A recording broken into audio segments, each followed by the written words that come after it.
We were asked to pitch on an idea for a stool from Dark Mofo for their night mass and their winter feast events.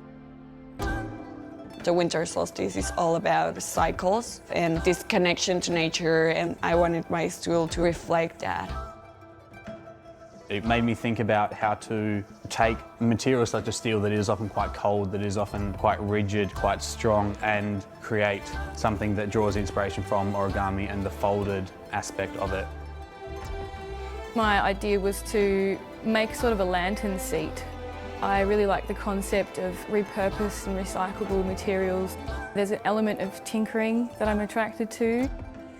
Back home I studied design, but I really wanted to see how design is implemented in other places. To develop a whole project, I think that's really valuable. It's something I definitely appreciate.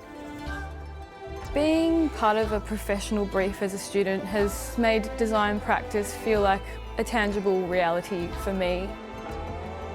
To see people sitting on the stools was just such a fantastic and awesome experience, to know that all the work that I'd put into it and producing them and then delivering them, that they were actually being used, they were being enjoyed. Working with Dark Mofo and learning how to interact with the client was just a fantastic experience.